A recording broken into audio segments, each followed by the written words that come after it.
y voy a empezar entonces. Tengo que aclarar aquí un par de detalles y listo. Entonces, no sé, buenas tardes a todos. El profe me invitó, la verdad que muy agradecido con el ICESI de haber tenido la oportunidad de poder compartir mi experiencia de mercadeo con sus estudiantes. En este caso, obviamente, va a ser difícil porque no podemos hacerlo presencialmente, pero a pesar del bonito campus que tienen ustedes allá, pues vamos a hacerlo sobre esta plataforma de internet. No sé si ya me había tocado con ustedes previamente. Mi nombre es Luis Gutiérrez Serpa. Soy ingeniero industrial de la Universidad Industrial de Santander, modelo 75, e hice como complemento a la ingeniería un máster en administración de empresas porque pensé que para poder hacer una carrera en el área administrativa y llegar a posiciones de liderazgo, necesitaba redondear mis conocimientos de ingeniería industrial con temas financieros y de administración. Trabajé 40 años para Colgate-Palmolive, varios de esos años, casi la mitad de mi carrera profesional en el área de mercadeo, y finalmente terminé mi carrera retirándome hace ya unos 4 años, siendo el gerente general de Colgate Andina, que incluye los países de Colombia, Ecuador, Perú y Bolivia, y que en conjunto generaban ventas por encima de los 650 millones de dólares. Actualmente ya retirado, mi misión es compartir mi experiencia con la gente joven de este país a fin de tratar de ayudar a contribuir con un granito de arena para que nuestros futuros líderes sean hombres de bien en este país. Como les mencioné a algunos de ustedes, el propósito de la charla de hoy es lo que se conoce como neuromarketing o neurociencia, y voy a tratar de explicarles más o menos cómo funciona y algunas actividades que se han podido hacer con este tema. Para empezar, por definir neuromarketing, es simplemente la aplicación de todas las técnicas de neurociencias aplicadas al mercadeo. Y el objetivo es entonces conocer los niveles de atención que muestran las personas a los diferentes estímulos sensoriales. Entonces, básicamente toda la tecnología que existe para la conducta humana, de la parte médica aplicada en este caso a lo de mercadeo.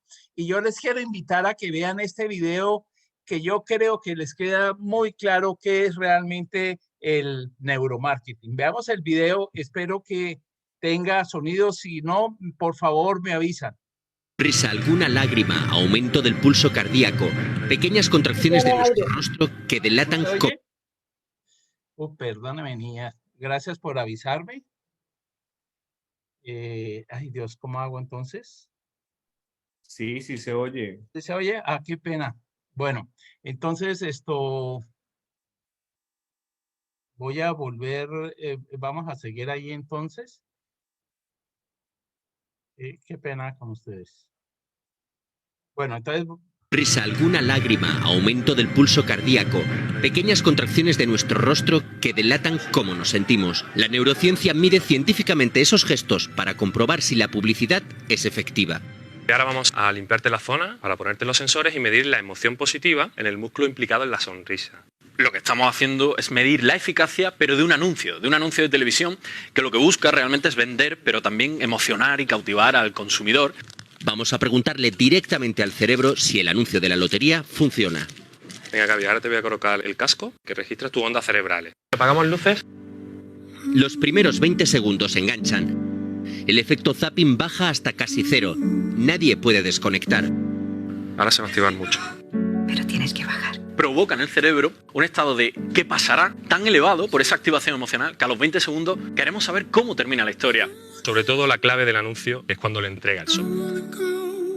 Vemos que hay un gran pico de emoción positiva. Aquí, la emoción y la atención se incrementan casi un 200%. Al final del anuncio, cuando aparece la marca. Porque ese es el momento en el que el cerebro tiene el mayor grado de receptividad. El mayor premio es compartirlo. Pero ¿qué ocurre en nuestro cerebro con el anuncio de la lotería del año pasado? Es un anuncio que fue muy viral, no había tanto recuerdo de marca, la gente le hacía más gracia que dejar esa huella. Muchas veces elegimos celebrities y a veces no es lo ideal. Nuestro cerebro es incapaz de mentir y el neuromarketing descubre qué colores, qué olores y qué música nos incitan a comprar. Pero también existe un marketing de emociones negativas. También hay anuncios de tráfico o anuncios de seguros que, mediante el miedo, quieren captar nuestra atención. La publicidad, una coreografía de emociones que, si están bien ensambladas, permanecerán en nuestra mente para siempre. Bueno, ahí como ustedes pudieron ver en ese video, ya tienen más o menos una idea de cómo es esto y entonces voy a aprovechar para ir explicando un poco más en detalle cada uno de los componentes que hacen que este neuromarketing haya sido una de las herramientas más empleadas en los últimos años en la parte comercial, tanto de marcas como mercadeo político.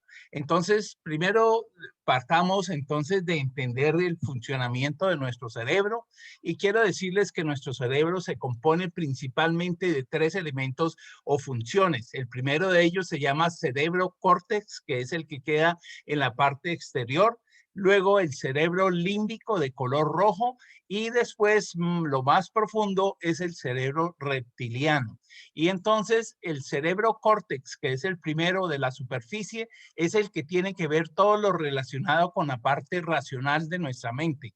Entre ellos encontramos el lenguaje, las matemáticas, todos los procesos de aprendizaje, la lógica que tenemos para enfrentar las cosas, y este cerebro también controla la mayoría de los 5 sentidos como la visión, el tacto, el olfato y el gusto. Entonces, de nuevo, es la parte matemática racional de nuestro cerebro. A continuación, entonces, en color rojo se ilustra allí el cerebro límbico. Es el que está encargado de la parte motivacional de su cuerpo y entonces él controla todo lo que son emociones, percepciones, la imaginación y la creatividad. Así es de que es un complemento muy importante al primero, al córtex, porque ese hace la parte matemática razonable y este le agrega todos los valores de los sentimientos. Y luego el tercero es el que llamamos cerebro reptiliano o el intuitivo. Y allí aparecen todos los instintos que de alguna manera tratan de preservar la especie humana, como por ejemplo la supervivencia y todo el tema de la procreación. Todo esto es el complemento de los 3, lo que hace realmente la forma de funcionar nuestro cerebro ante cualquier efecto o cualquier experiencia.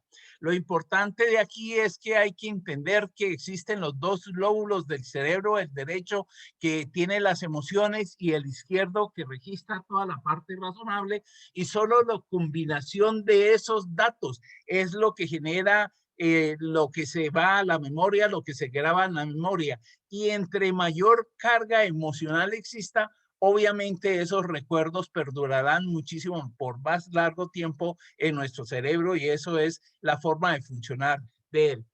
Hay que entender que los cerebros tienen softwares diferentes. Si el cerebro fuera el hardware, nosotros hombres y mujeres traemos softwares diferentes y podríamos decir que las mujeres vienen de Venus y los hombres venimos de Marte para simplemente indicar que somos diferentes en alguna forma de actuación, pero que al final somos complementarios y terminamos convergiendo en las decisiones.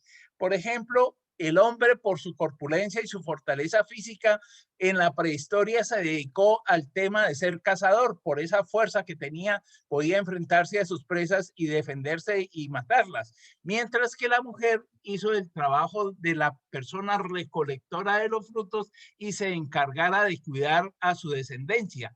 Y entonces eso hizo que la mujer tuviera una visión más de 360 grados, donde pudiera estar encontrando los diferentes frutos y pudiera de paso también estar poniendo atención a sus diferentes hijos para de alguna manera asegurar que no les pasara ningún daño.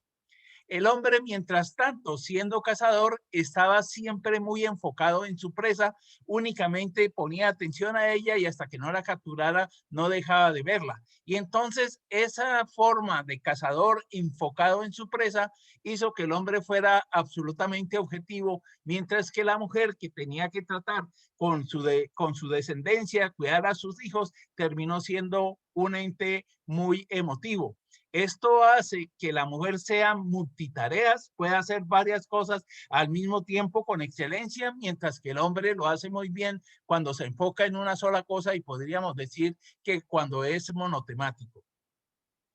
Otra gran diferencia que hay en el software del hombre y la mujer es la forma como nosotros nos autoevaluamos. Ahí aparecen esas caricaturas, los dos personajes viéndose al espejo.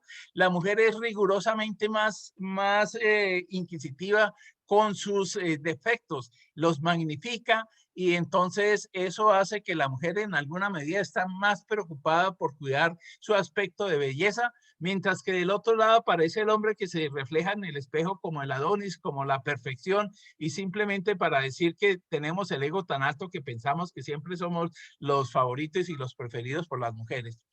En la parte central he puesto ahí una acuarela de colores porque también existe una gran diferencia en que las mujeres en general tienen una tendencia para apreciar mejor los colores y por lo tanto tienen caja de colores de 36 colores o más, mientras que el hombre venimos tan básicos que solamente reconocemos una cajita de colores de 5 colores o 6 colores.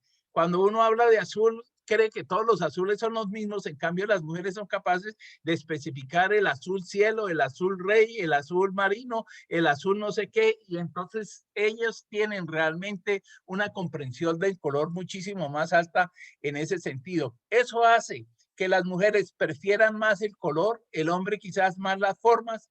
Eso hace que la mujer tenga más habilidades para decorativa, mientras que los hombres somos más minimalistas. Y diría mi mamá que el hombre busca y la mujer escoge en términos del cortejo entre los dos géneros. Y entonces no sé si será tan cierto ese argot de mi mamá. Lo importante es que la mujer seduce y el hombre es el que conquista. Simplemente este ejemplo para indicar de nuevo que la diferencia genética entre los dos géneros es fundamental también, que nos hace excelentes como complemento. Eso nos lleva a concluir de que la mujer es muy habilidosa y tiene una tendencia especial por las compras, mientras que los hombres, de otro lado, preferimos pocas compras y cuando nos toca acompañar a las esposas al centro comercial nos la pasamos, como aparece ahí en la foto, jugando Nintendo o viendo el WhatsApp para distraernos en lugar de estar disfrutando de las compras como lo hace la señora. Quería resaltar que un viaje de compras de una mujer a un centro comercial dura por lo menos 4 horas y se pasa por todos los almacenes que dispone el centro comercial tratando de comprar. Usualmente sale con 1 o 2 productos que necesita y al final llega a la casa con 10 o más bolsas con diferentes cosas que fue comprando, algunas por impulso y otras porque fue recordando algunas otras personas que componen la familia y que tienen una necesidad o que quiere satisfacerlo de alguna manera y entonces eso es lo que sucede. Cuando el hombre sale a comprar, usualmente no tiene sino una idea en la cabeza, deja parqueado su carro lo más cerca del almacén en el centro comercial, lo más cerca del almacén que la vende, entra al almacén, pide lo del par de zapatos de la talla que es, ni siquiera los mide porque ya conoce el modelo y sabe que le ajustan bien y en 10 minutos está de vuelta en la casa aburrido para ver fútbol porque ya pasó su momento de compras. En resumen, la mujer es muchísimo más interesada y encuentra mejor recompensa en esa actividad de las compras. Quería mostrarles un comercial que está en un idioma que no conozco, pero que probablemente el idioma no hace ningún efecto para entender el contenido del mismo. Es sobre cerveza Heineken, donde trata de aprovechar lo que les he contado, la diferencia entre lo que les gusta a las mujeres y lo que les gusta a los hombres desde el punto de vista genético me parece muy bien. Les voy a mostrar el comercial. Nou, dit is dus de huiskamer. En dan komen we hier bij de slaapkamer. Oh ja. Met...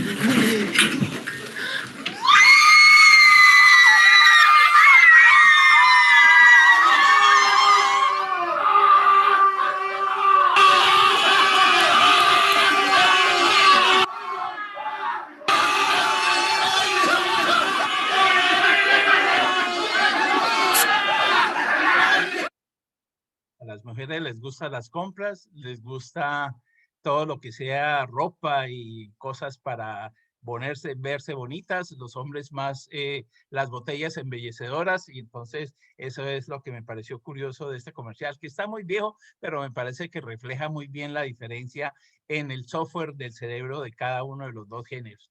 Hay que tener obviamente en contexto de que esas reacciones de compra tienen que ver muchísimo con la cultura. Por decir algo, uno le puede decir a un judeo que vamos a comer una carne de cerdo y le va a decir que no le interesa, nunca le pasó por la cabeza porque sabe que para ellos es prohibido. Entonces hay que tener ese tipo de elementos en contexto de la cultura. Hay que ver cómo se le presentan las diferentes opciones al comprador y cómo finalmente escoge. Siempre en un proceso de compras existe una ganancia para la persona, así sea, por ejemplo, una mujer que le compre algo a uno de sus hijos y no es para ella el producto, sino para su hijo, encontrará para sí misma el regocijo de haberle comprado algo que haga satisfacer a su hijo amado.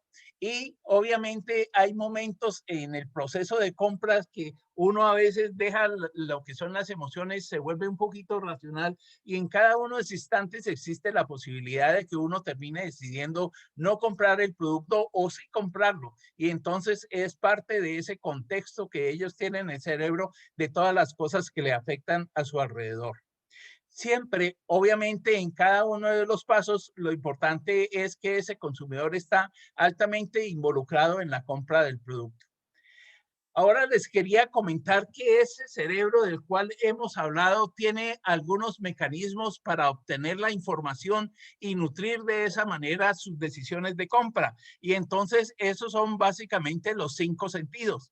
Y entonces diría que el primer sentido, quizás más preponderante para la mayoría de personas, es básicamente la vista, que son ondas electromagnéticas que él transforma en la retina en mensajes eléctricos para su cerebro, y allí la luz nos da a nosotros el privilegio de ver el color y entender la iluminación.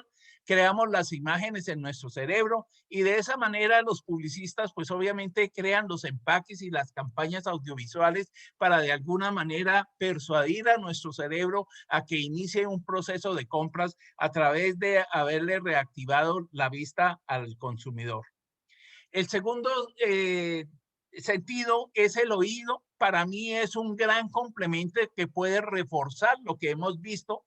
En algún caso, por ejemplo, podemos ver una escena sin sonido y percibimos una cosa de pronto no tan agresiva, y a través de un sonido especial podemos entender que de pronto lo que había era una disputa, y en ese caso obviamente esto ha resaltado y le ha dado más claridad al mensaje visual que se recibió.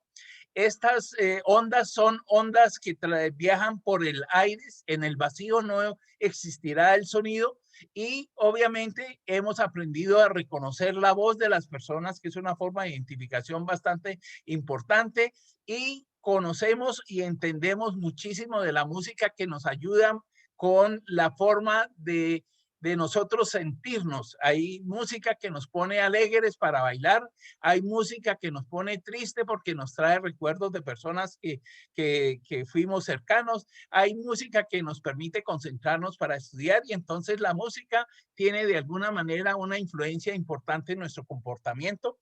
El jingle es la forma como los publicistas han visto la música para apropiarla y poder adjuntar una idea de marca con el consumidor, y este es uno de los sentidos, o el único sentido, que es más límbico que de córtex, o sea, es más de emociones que de la parte racional. Después viene el siguiente sentido, que es el olfato. Es un sentido químico porque todas las partículas aromáticas al llegar a la nariz las transformamos con una reacción química y las transformamos en pulsos eléctricos que reconoce el cerebro. Allí aparece el aroma y permite de alguna manera calificar o cualificar los productos nutritivos que vamos a comer. Algunos nos dan la idea de que están sabrosos, otros nos dan la idea de que están pasados, y entonces es una forma como el cuerpo controla lo que uno va a ingerir. Aquí aparece la importancia de los perfumes porque de alguna manera nos ligan con las personas y nos traen recuerdos del hogar o de las personas con quienes hemos convivido. Después, el siguiente sentido, el cuarto, es otro sentido químico que es el sabor. Todas esas partículas de sabor, llegan a nuestra lengua y allí somos capaces de degustarlas. También es otro de los mecanismos que tiene el cuerpo para evitar comer cosas tóxicas y de alguna manera también tiene muchos recuerdos con cosas que pasaron en nuestra vida anteriormente y que reconocemos a través de la comida. Es importante decirles que cuando nosotros hacíamos pruebas con consumidor de cremas dentales para estudiar los sabores, es muy difícil sin ver el producto que uno solo con el gusto sea capaz de reconocerlo y se requiere un entrenamiento especial.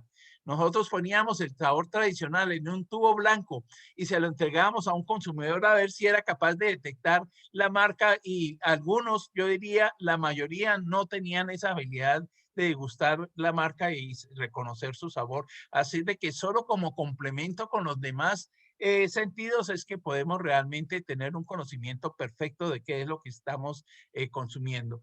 Y finalmente tenemos el último sentido que es el tacto. Está en toda nuestra piel y nos permite saber la temperatura, la textura de las cosas, sentir presión, la dureza de los artículos y además reconocer las formas de los objetos que tenemos a nuestro alrededor. Es otro de los sentidos que llega a la parte racional de nuestro cerebro y de nuevo, otra vez, el complemento de los 5 sentidos es lo que da la perfección del género humano. Ya habiendo discutido toda la parte anatómica de nuestro cerebro, vamos a hablar entonces un poco de la parte psicológica que tiene que ver obviamente más adelante con el proceso de decisión de compra. Y aquí entonces nosotros tenemos que regresar a la parte donde estudiamos la escala de necesidades de Maslow para decir que él hizo el aprendizaje de que las necesidades van apareciendo poco a poco en nuestros seres humanos, comenzando por necesidades básicas y en la medida que se van satisfaciendo, van apareciendo otras necesidades de mayor nivel. Entonces, comenzamos con las necesidades fisiológicas, donde aparece, digamos, la necesidad de respirar, la alimentación, la temperatura, el descanso, la reproducción. Y una vez vamos poco a poco superando estas instancias, van apareciendo nuevas necesidades. En este caso serían las de seguridad, donde tendríamos necesidad de buscar seguridad física, seguridad económica, la seguridad en nuestra salud.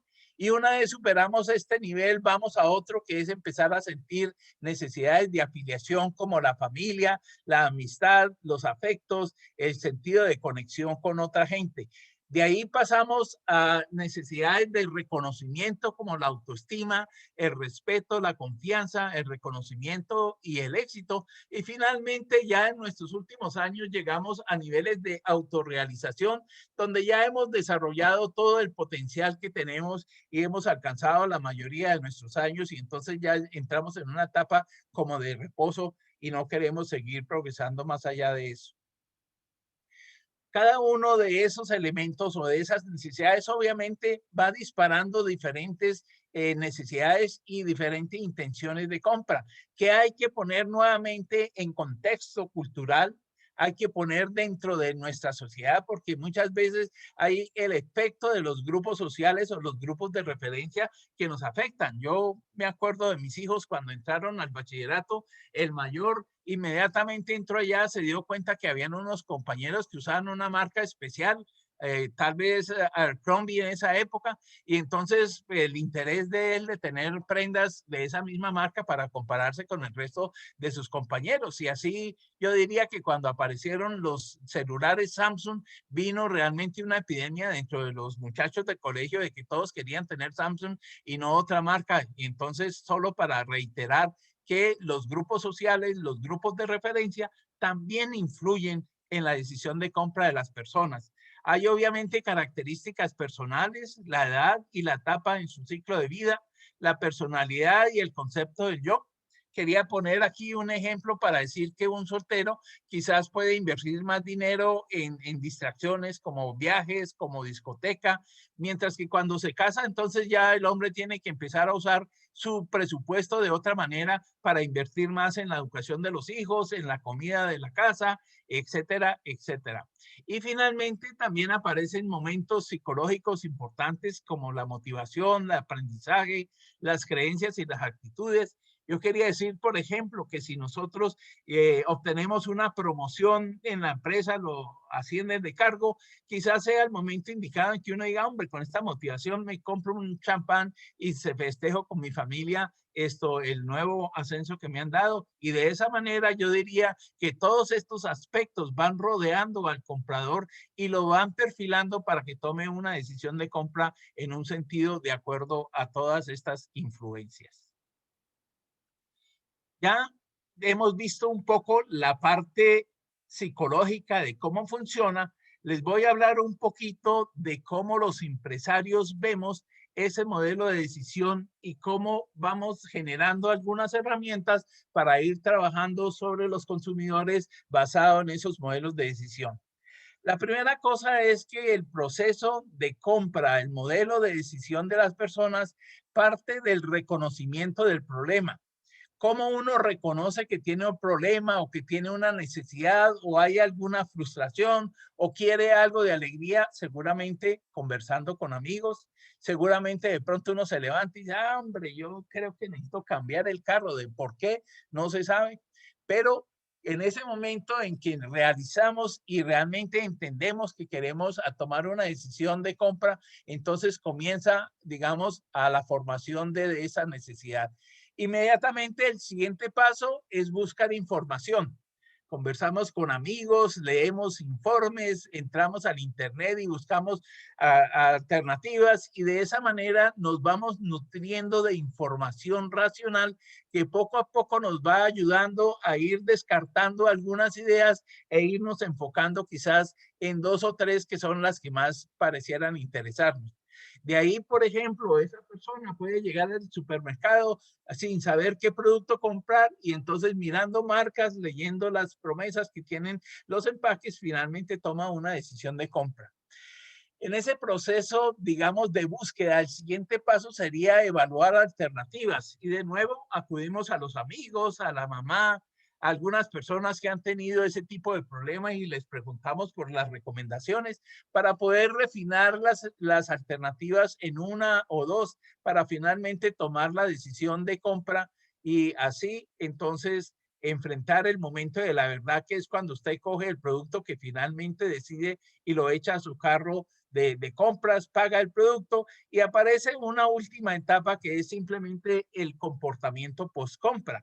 Uno utiliza el producto y el resultado de ese uso le permitirá a uno decidirse en el futuro si regresa a la misma marca o si preferirá seguir ensayando otras alternativas porque no quedó satisfecho con el producto que compró. Desde el punto de vista del neuromarketing, también existen posibilidades para evaluar ese mecanismo. La primera cosa es cómo llamar la atención a las personas. Y entonces recurrimos a temas de neuromarketing que tienen que ver con los 5 sentidos. Nos inventamos un empaque muy bonito para atraerlos a través de la publicidad o nos inventamos una música muy agradable para atraerlos a través del oído o nos inventamos un concepto que para que todo el que lo lea esto le guste, o inventamos un producto con un sabor especial para poderlos atraer a través del gusto o del olfato. Después de eso, entonces hay que confirmar esa atracción, porque generalmente cuando llamamos la atención lo hacemos por los medios televisivos y entonces hay que crear en los supermercados un puestico donde aparece una señorita dando la degustación del producto para de esa manera entonces hacer la activación sensorial de ese potencial consumidor. Y después, al usar el producto, uno espera que el producto cause esa emoción que le permita al hombre tomar una decisión y seguir al siguiente paso. A veces el siguiente paso es simplemente una reconciliación racional del costo del producto, de los beneficios que otorga, etcétera, etcétera. Y si pasa esa prueba, podríamos ir a la siguiente acción de vendernos el producto a nosotros mismos. A veces, o en muchos casos, siempre se necesita como la reconfirmación de uno mismo. Yo hoy recuerdo a mi esposa decir, hombre, yo quiero comprar ese producto porque me parece que lo necesito, es muy barato, resulta que hace todo esto, que no, y entonces se da una serie de argumentos como para esto convencerse de que lo que está haciendo está bien. Y finalmente viene la toma de la acción de ir al supermercado, adquirir el producto y avanzar entonces hacia el uso de esa marca. Cuando estamos terminando esa parábola, aparece lo que llamamos el mercadeo del momento de la verdad. Cuando usted está ya parada frente al producto y tiene que cogerlo, dar los últimos toques de la sensibilidad de cómo luce el producto, mira el precio, mira el diseño, etcétera, etcétera, y lo compra. Ese es el momento de la verdad. Y allí obviamente hay que entender el tipo de producto. Hay productos cuyo costo es mínimo, el uso es digamos, relativamente frecuente y entonces usted lo compra por impulso. Se acordó de comerse o se antojó de comer un chocolatín y va y coge el que quiera que está en la estantería. Eso se llama venta por impulso. Y habrán otras que son mucho más racionales, como cuando uno va a comprar una casa que obviamente quiere verla, la visita 2 y 3 veces, mira el precio, compara, habla con amigos, etcétera, etcétera, hasta que finalmente toma la decisión de compra. También tienen que ver muchísimo las habilidades personales, su inteligencia, sus intereses, su estilo de vida, etcétera, etcétera. También el contexto cultural. Imagínense que a esta señora que aparece ahí fue invitada a una boda y está buscando cómo vestirse y resulta que la boda es de unos judíos. Entonces, pues ella tratará de vestirse lo más cerca a ese contexto cultural de los judíos. Y finalmente también hay que tener en cuenta el ambiente de compras. Los supermercados o los almacenes van poniendo sus vitrinas con la intención de atraer consumidores y ese tipo de ambiente, a veces con fragancias, a veces con la iluminación, a veces con la música, van ayudando para que la persona se sienta más a gusto y termine comprando el artículo en ese punto de venta. Siguiendo con el industrial, pues obviamente él va diseñando una estrategia comercial para atraer esos consumidores con todos los requisitos que hemos visto desde el punto de vista del funcionamiento del cerebro, con el punto de vista del modelo de toma de decisiones. Y entonces cuando uno tiene una empresa, la primera cosa que tiene que desarrollar es su producto. Uno tiene que preguntar, bueno, ¿qué es lo que voy a producir? El siguiente paso, obviamente, es enfrascar su producto en 3 preguntas que son fundamentales. La primera es ¿para quién voy a fabricar el producto? ¿Y cómo lo va a percibir esa persona? ¿Cuál es el valor agregado que yo le voy a dar? ¿Y por qué razón esa persona va a invertir su dinero en nuestra marca? Y entonces aquí aparece lo que se conoce como la propuesta de valor. La siguiente acción que nosotros debemos hacer es que hay que segmentar a nuestros consumidores, no solo sabiendo quiénes son, sino que hay que ponerles como la etiqueta de decir de toda la población que hay, cuáles son los que realmente me interesan porque son los posibles compradores. No todo el mundo compra los productos que uno hace. Y entonces aquí yo diría que una de las segmentaciones más usadas hoy en día es la que está dada por los eventos de la vida. Y entonces tenemos el segmento de niños que prefiere golosinas y distracción, el de jóvenes que quizás le interesa modas e influencia de los grupos de referencia. Aparecen los adultos jóvenes que están en edad de merecer y están buscando novia y entonces gran parte de su presupuesto se lo consumen en actividades de esparcimiento y de relación con sus novias. Después viene el adulto consolidado, que es el que se casa y entonces ya tiene que pensar en su familia. Y finalmente aparece el adulto mayor de que ya es el nido vacío y entonces básicamente son el par de viejos los que quedan y entonces su comportamiento de compras va cambiando dependiendo de la etapa de esos eventos de vida que estemos enfrentando. Y hay que tenerlos en cuenta y hay que decir, bueno, mi producto, el grupo de humano que más me interesa, por decir algo, pueden ser los adultos jóvenes y entonces usted enfoca su artillería de estrategias comerciales para lograr que ese grupo de gente compren su producto.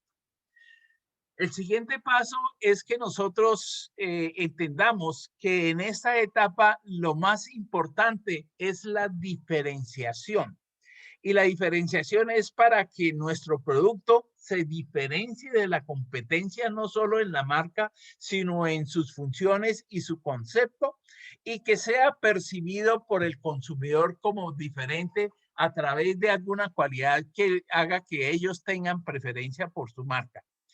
A veces el fabricante se enfrenta al dilema de si debe trabajar para retener los usuarios que tiene hoy en día o si se puede dar el lujo de quitarle algunos recursos a esa gente que ya tiene cautiva y correr el riesgo de invertir para buscar nuevos consumidores. Es lo que en mercadeo llamamos relanzar un producto, que es simplemente volverlo a lanzar para volver a reiterar los lazos de fidelidad que hay con los actuales consumidores, o lanzar una extensión de línea que es simplemente para tratar de buscar consumidores nuevos dentro de un grupo de gente diferente al que usted tiene como base en su empresa.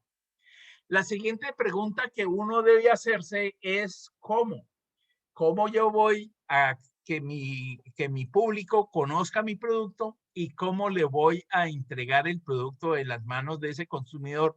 Y eso es lo que se genera la cadena de valor, que son todos los intermediarios que van desde la manufactura de la materia prima hasta el producto terminado que llega a las manos del consumidor. Y uno, cuando está haciendo empresa, debería entender dónde está la mayor rentabilidad, si está en el que produce la materia prima, o está en el que manufactura el producto, o está en el que vende como tienda final al consumidor final el producto. Luego de eso, debemos preguntarnos por qué. ¿Por qué será que ese consumidor va a destinar su dinero, sus ingresos para comprar específicamente nuestra marca? Y aparece la fuente de valor, que es el origen de un modelo de negocios para nuestra empresa. Y solo la armonía de esos tres elementos es lo que hace que nuestro negocio sea exitoso. Ahora bien, vamos a hablar entonces de la tecnología que ustedes vieron en ese video que se utiliza para hacer los estudios que ayudan a entender cuáles son esas sensaciones que podemos causar en los consumidores de tal manera que activemos su modelo de compras. Y entonces la primera cosa es que existen herramientas que son estas gafitas que van conectadas a una computadora que mide hacia dónde esa persona está dirigiendo la mirada. Eso se llama eye tracking o seguimiento de la vista. Y entonces se puede usar para poder diseñar material que sea gráfico, por decir algo, un afiche, una valla, podemos hacer la etiqueta del producto, y entonces lo que hacemos es invitar a algunas personas más o menos del grupo que usted ha identificado como posibles consumidores, lo lleva a un laboratorio o en algún supermercado, le pone las gafas y le da el producto para que él vea, y entonces ese aparato tiene la posibilidad de registrar la secuencia, como usted va moviendo los ojos al ver el afiche o el producto, le va a indicar en color rojo dónde deposita la mayor cantidad de tiempo su vista. Y entonces de esa manera usted puede ver qué son los elementos que le atrae la atención, cuáles no, y en alguna medida puede ir ajustando el diseño para darle más espacio a los que son más atractivos y reducir de pronto el espacio en aquellos temas que no le interesan al consumidor. También se puede usar para ir a un supermercado y rediseñar toda la forma como se colocan los productos en una góndola. Usando esta tecnología podemos ver, de acuerdo a la organización, si la gente está poniendo los ojos en los productos que quiero vender o en los que me generan más utilidades, y de esa manera puedo hacer ajustes para lograr el objetivo de mi empresa. Segundo forma de trabajo en estas neurociencias es utilizar todos esos equipos que escanean las ondas cerebrales, que son las escanografías que nos hacen a veces los médicos simplemente por cuestiones de salud. En este caso, esa tecnología se puede utilizar para entender básicamente la onda de atención y la onda de emociones, de tal manera que de esa manera nosotros podamos perfilar si un comercial genera la atención que queremos desde la entrada, si ese comercial genera emoción en el momento en que presentamos el producto y de alguna manera u otra podemos saber si esa pieza publicitaria pudiera cumplir su cometido de convencer a la gente a comprar nuestro producto. Ustedes pueden ver ahí los diferentes modelos. Existen estos y existen esos otros donde es como una cama que aparece un círculo donde va girando una pieza que es la ecografía del cerebro. Es mucho más preciso, pero mucho más incómodo, y a veces esas incomodidades hacen que las pruebas no sean tan naturales, sino que se sientan como ratones de laboratorio y entonces las respuestas que dan no son necesariamente las más precisas. Existe un tercer aparato que son estos que se conocen o se ponen en las manos y comenzaron quizás muy famosos como polígrafos para detectar si una persona decía la verdad o la mentira. Estos se pueden utilizar también mostrándole un producto o mostrándole un video, y a través de la reacción que se percibe en los brazos y en la mano, esto le permiten a uno saber si realmente el producto está causando la impresión positiva que uno estaba buscando o que no.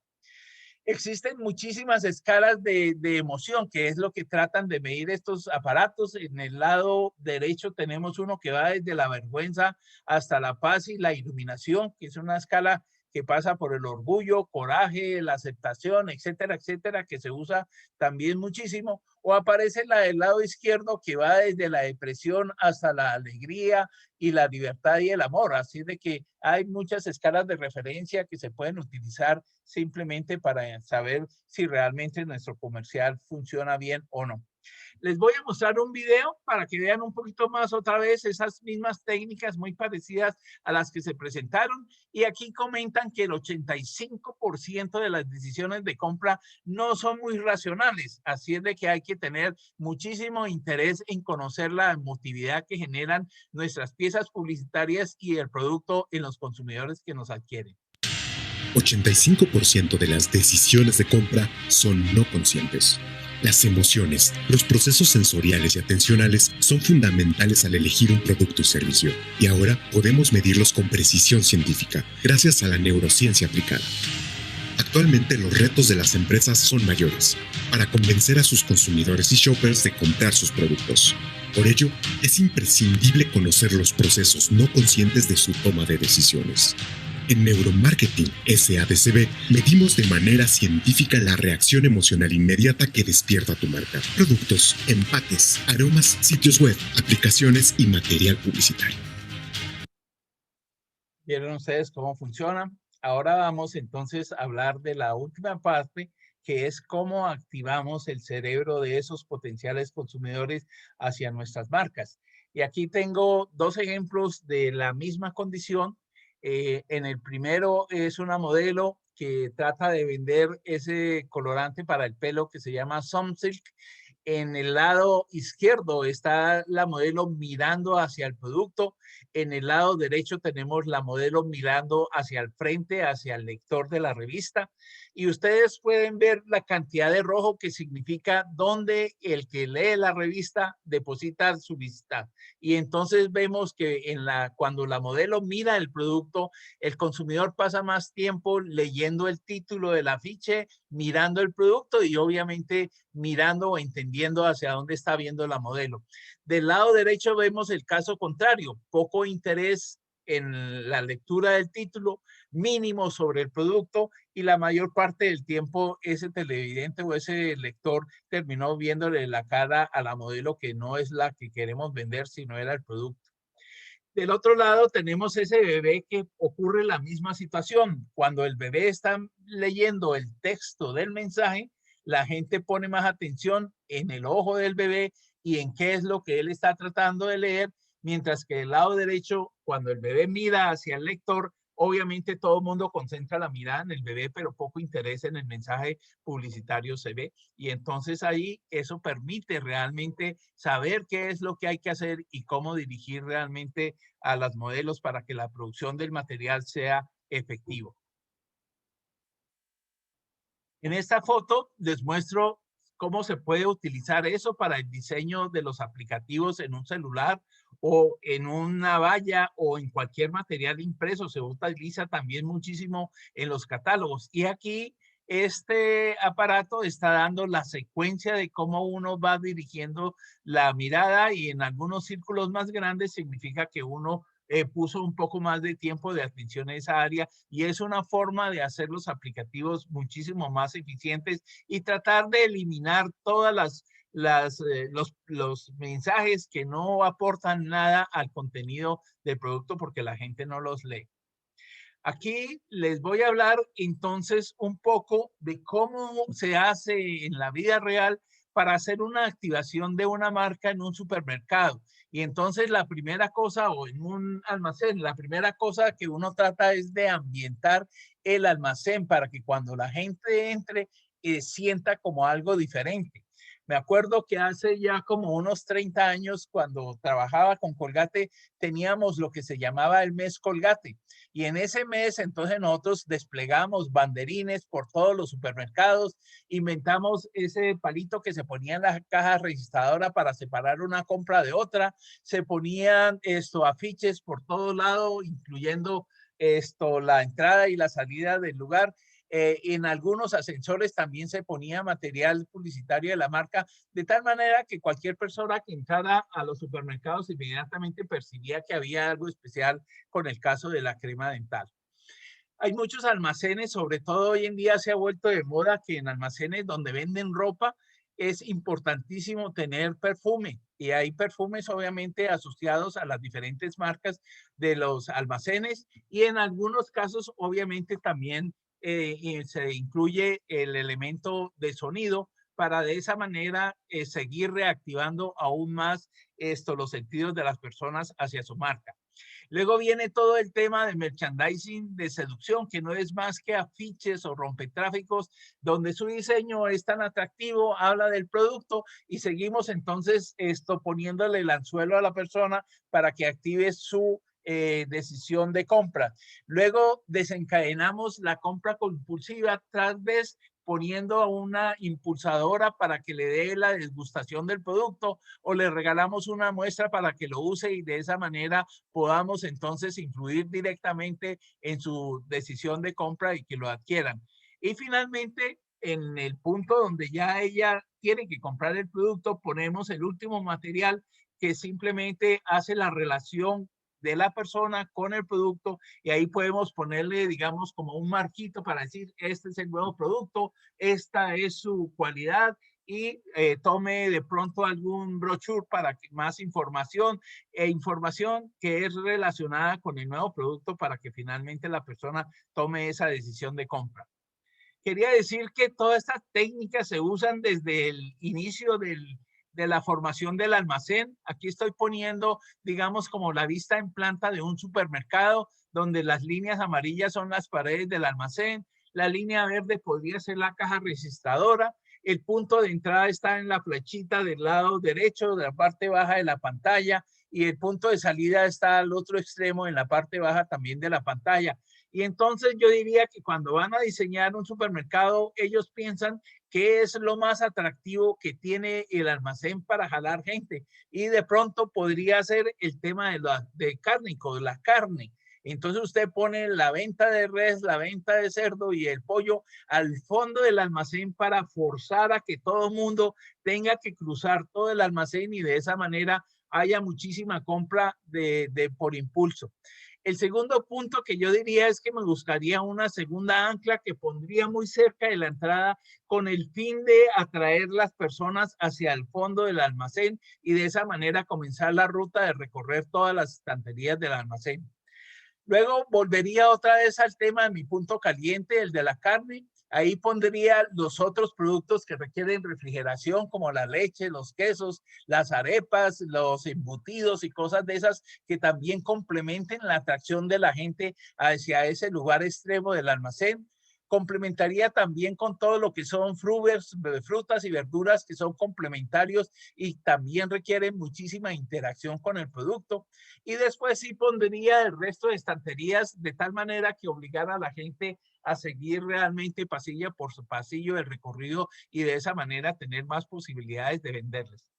Le cuento que conocí hoy, se me acaba de olvidar el nombre, pero conocí un supermercado en los Estados Unidos que es literalmente un laberinto.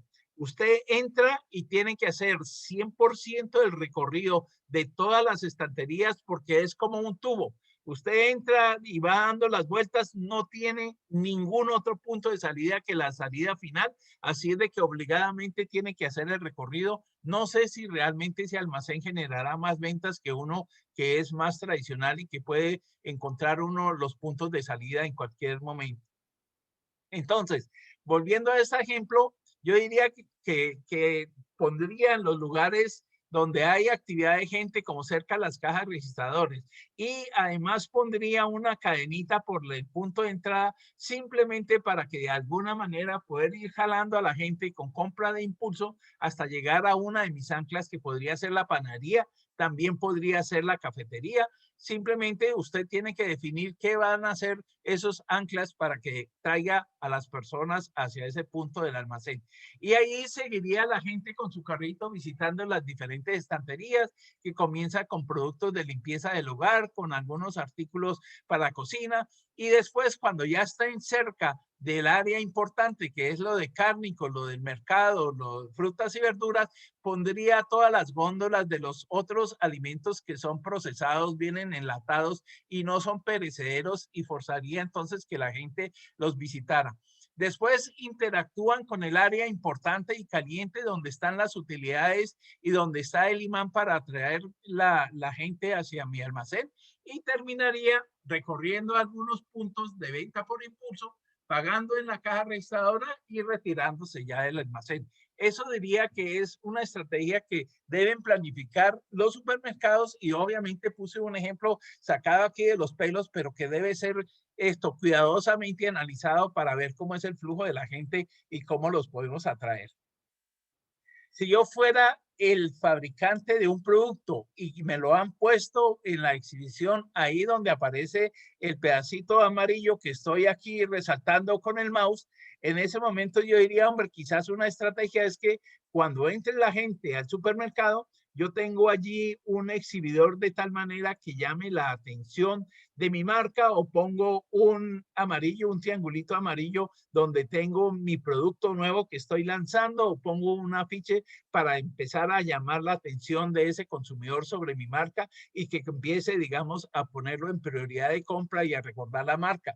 Y quizás pongo al otro extremo, el otro triangulito porque es un área de mucho flujo de gente y que quizás tengo algunas líneas de producto dentro de esa marca que pudieran funcionar bastante bien por impulso y entonces le daría la oportunidad a ese producto en ese momento. El siguiente paso que haría es poner la cabecera de góndola exactamente en la punta donde estoy. Con eso amplío mi espacio mostrándome más fuerte que la competencia y de otro lado podría poner en esa cabecera o las ofertas del día o podría ser el producto que he lanzado en ese mes para atraer la atención sobre eso y de esa manera cualquier persona que busca la categoría de productos en ese sitio en la cabecera pueda encontrar una novedad. Después de eso pondría algunos productos, por ejemplo, en el caso nuestro de las cremas dentales, un producto que se vendía bien por impulso eran o los cepillos o la seda dental y entonces los pondría en las cajas registradoras para tratar de conseguir algunos consumidores que por algún motivo no lo encontraron en la estantería y en el momento de pagar pues tienen la oportunidad de llevar ese producto, lo tocan y lo compran, así de que estaría redondeando la faena de ventas en ese momento. Como les he dicho, también existe una parte de la parte comercial que se encarga del diseño de las estanterías, dónde poner los productos, qué tamaño, dónde van los de precio bajo, dónde van los de precio alto, dónde poner los nuevos productos, qué hacemos con la marca líder, le damos el centro de la exhibición o qué. Y entonces uno puede organizar la percha para que uno tenga máxima venta, o podría organizarla para obtener máxima utilidad. En ambos casos no siempre es la misma respuesta. Y entonces, invitando a algunos personajes que compran esa categoría, le pone las gafitas y de esa manera usted puede ver dónde él fija su mirada y usted decide si la ubicación es la correcta o no. Usualmente los estudios de mercadeo indican que si usted pone el producto que más quiere vender a la altura de los ojos y al alcance de la mano, ahí es el punto ideal. Entonces yo diría, esos puntos rojos, yo movería esos productos quizás al centro de la estantería, un poquito más altos, para atraer entonces a los consumidores que realmente compren su producto en ese momento. Es toda una ciencia. Eso tiene muchísimos detalles, muchísimo criterio y muchísimas evaluaciones que le permiten a uno ir haciendo una mejor selección de cómo diseñar su percha, y así lo hacen muchísimo de los supermercados. Bueno, quería hablar un poquito de que el neuromarketing también se aplica a la publicidad, no solamente al diseño de los materiales gráficos. Y en este caso tengo un comercial que se llama Testimonio, o podría ser el uso de una celebridad. Y entonces nosotros hacemos usualmente en mercadeo estudios de mercadeo para ver si esa celebridad que escogimos, que usualmente se les paga bastante dinero, si es el mejor conductor del mensaje hacia su consumidor final.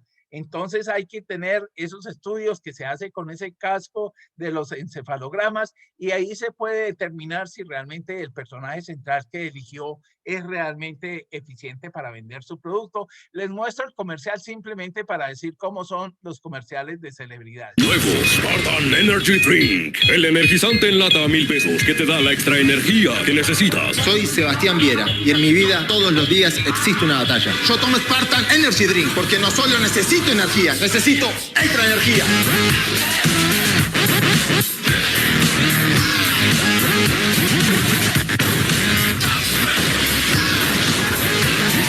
Nuevo Spartan Energy Drink. Su exclusiva fórmula te da el nivel de energía que necesitas. Nuevo Spartan. Encuéntralo en lata por 1,000 pesos y también en botella en sus 2 presentaciones. Les cuento que uno se puede gastar, digamos, 50,000, 100,000 dólares en la producción de un comercial, pero la inversión en medios es significativamente más alta, 10, 20 veces lo que costó el comercial. Así es de que el costo no es tanto la pieza publicitaria, el costo es realmente lo que se invierte detrás de ella, y hay que garantizar que es eficiente en la comunicación y en la percepción de los consumidores para que se justifique la inversión. Aquí les voy a mostrar un comercial que, como les dije antes, hay muchos de los grupos de referencia para decidir o motivar hacia la decisión de compra por los consumidores. Este comercial se refiere a este producto de Nespresso, que son unas capsulitas costosas y que hay que comprar incluso una maquinita. Y entonces ellos lo que están tratando de decirnos es que si nosotros compramos ese producto, pertenecemos a esta clase social que se ve aquí en la fotografía. Comienza el comercial mostrando una casa de millonarios y obviamente dentro es una reunión de celebridades. Les presento otra vez esa idea de usar grupos de referencia, y segundo, la pregunta si todos los personajes que se usaron de celebridades realmente conducen la comunicación acertadamente hacia los consumidores.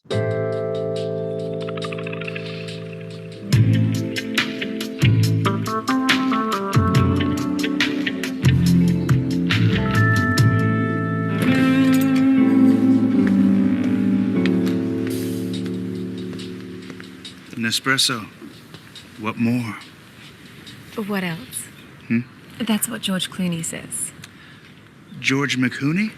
George Clooney. Who else? What else? Incomparable. What else? McClooney.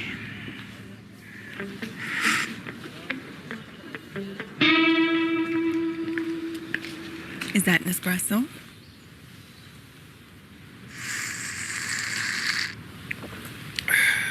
What else?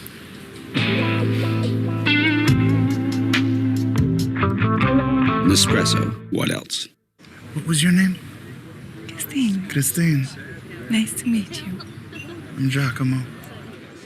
Giacomo Blacamo. Quería resaltarles ahí cómo se usa el sonido para hacer más relevantes las escenas. Cuando toma el Nespresso se siente cómo sorbe el café.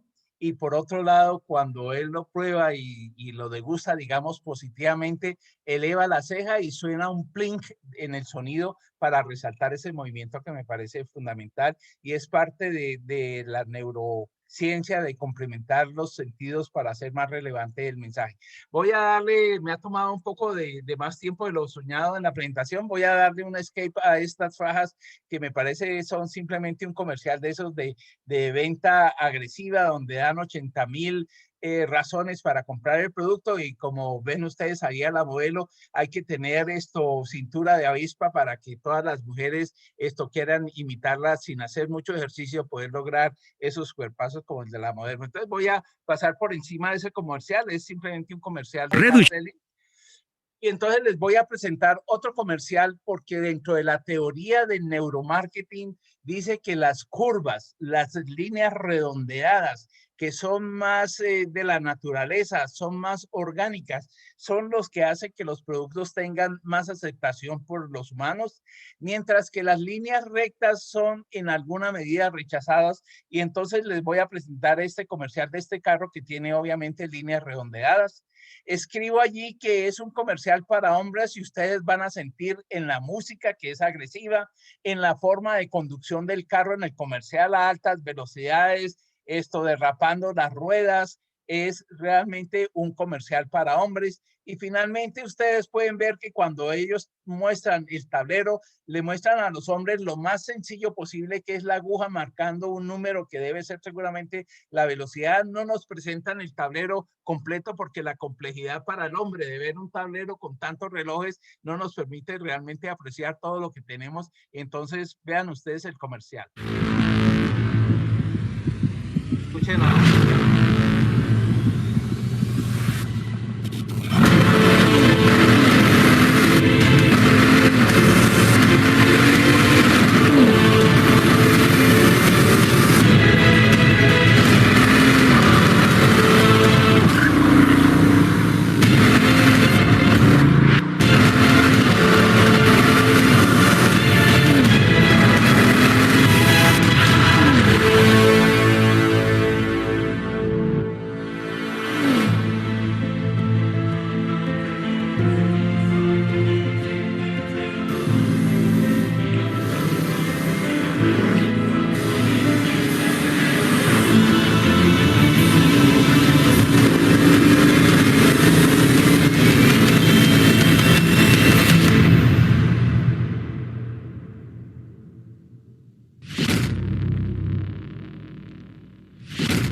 En contraposición a lo que es la teoría del neuromarketing de que las líneas rectas no funcionan, les presento la fotografía de lo que se llama el Cybertruck, que es el pickup que está lanzando Tesla al segmento más grande de los Estados Unidos, que son el de los pickups.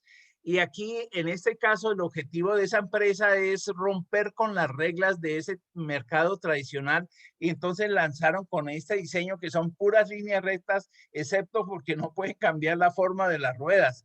Pero según se percibe hasta ahora, va a ser un rotundo éxito, así de que en cualquier caso, más que la teoría, lo importante es evaluar las ideas y asegurar que funcionan bien. Ahora les voy a presentar un comercial de carros que está dirigido a las mujeres, que como dije antes en este neuromarketing, las mujeres vienen con software diferentes en el cerebro que hace que su percepción sobre las cosas sean diferentes. Y ustedes les voy a mostrar un ejemplo de un campero que cuando ven, en el caso cuando se le vende a hombres, ese campero brinca sobre montañas, se mete a los ríos, sale de barriales, da velocidades impresionantes y curvas temerarias. Y aquí vean ustedes cómo se le vende un carro de esa naturaleza a una mujer.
recuerdo que hace unos años fui a comprar un carrito y primero fui yo y entonces la vendedora comenzó a mostrarme el carro y obviamente para un hombre lo primero es destaparle el capó del motor y enseñarle los caballos de potencia de ese carro y después lo entran a uno a la cabina y le explican, ¿no? La verdad es que yo creo que a la mayoría de las mujeres abrir el capó sirve de nada, no les interesa. No entienden probablemente mucho de eso. Lo que más les interesa es seguridad, comodidad y el lujo, digamos, que tiene el carro en el interior. Así de que es totalmente diferente la forma de acercarnos a venderle a un hombre o a una mujer. Quería mostrar este comercialito que es sobre cómo se activó un nuevo celular en China. Resulta que hay un balcón en una de las ciudades grandes de China que tiene un televisor 3D que se ha vuelto famoso porque han presentado una serie de videos allí de un león rompiendo un vidrio y saltando hacia la calle, de una ballena brincando en ese balcón. Y entonces, como eso se ha vuelto tan popular, una forma de lanzar un producto es crear un evento donde se active la marca y después en la noche presentar en la televisión. Y entonces logran que hayan mensajes a través de TikTok o de YouTube donde se vuelven virales y luego lo complementan con el lanzamiento publicitario. Vean ustedes este comercial que no está muy bueno, pero me parece interesante como actividad.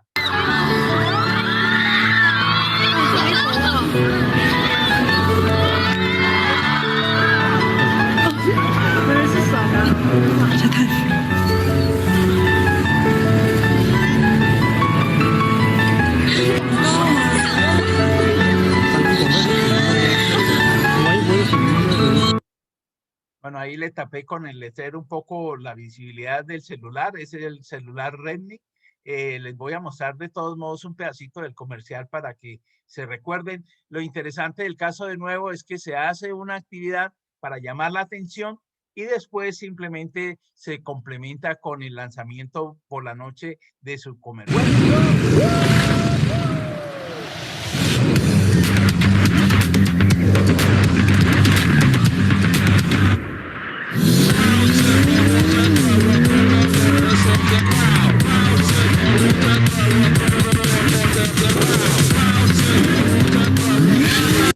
Bueno, como ustedes pueden ver, eso es una maravilla de comercial, así de que lo voy a pasar por alto.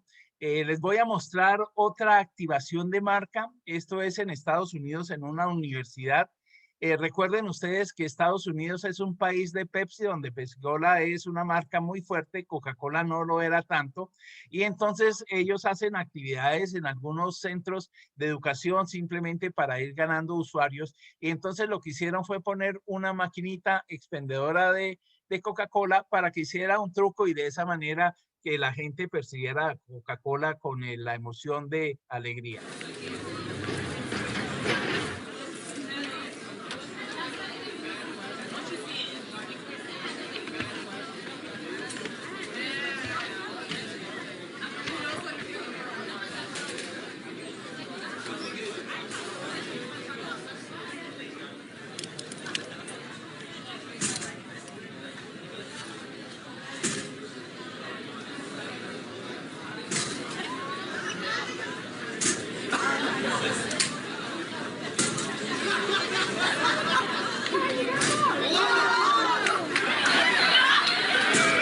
Bueno, eso fue toda la activación.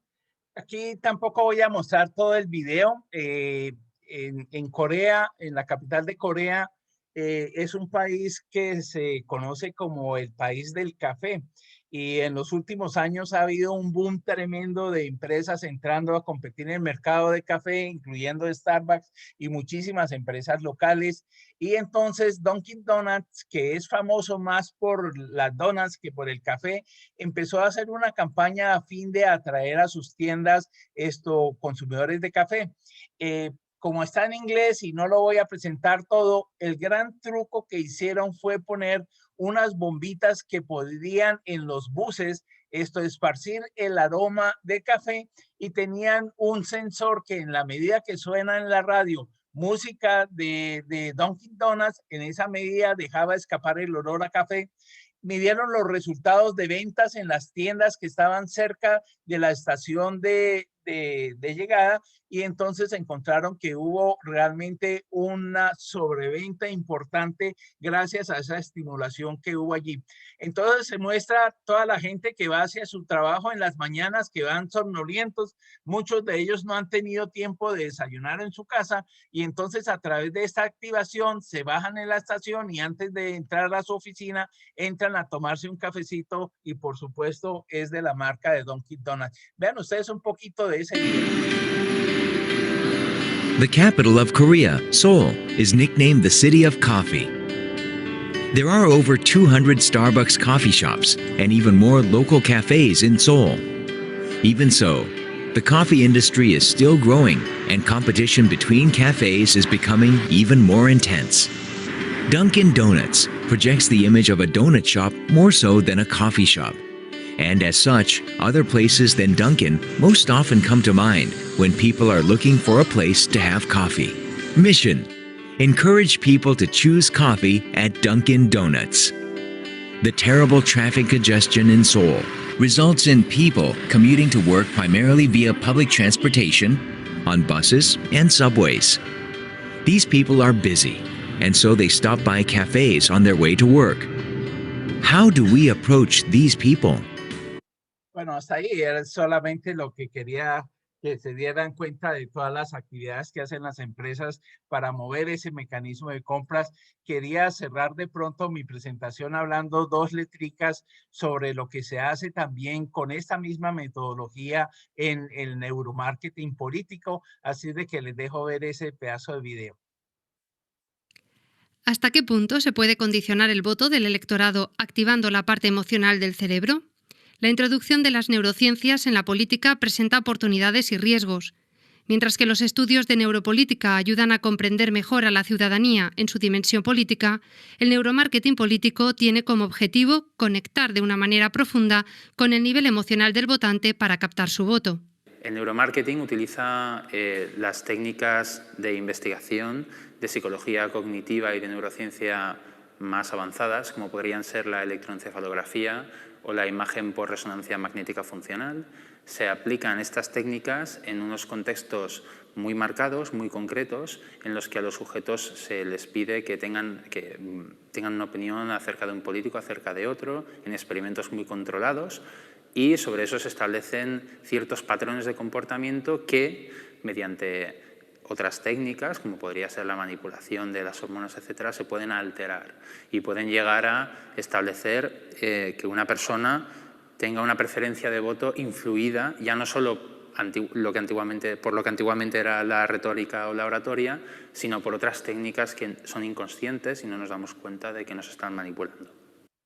Ustedes pueden ver aquí en estos ejemplos de afiches que son importantes, seguramente muchos hechos con este tipo de trabajo.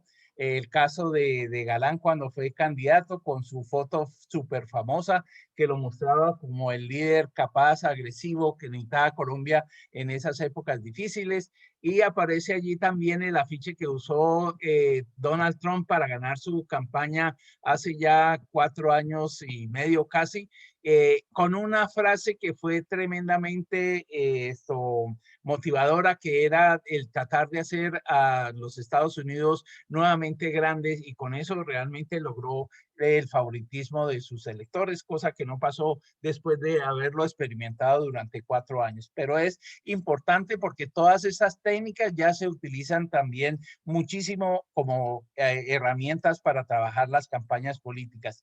Y finalmente quería mostrarles este comercial que no tiene nada que ver con neuromarketing, es simplemente para que vean el comercial con el que lanzó Apple ese nuevo producto que es AirTag, y solo para decirles que a través de que también, digamos, los medios tradicionales como la publicidad son enriquecidos realmente por el trabajo del neuromarketing. Cheers.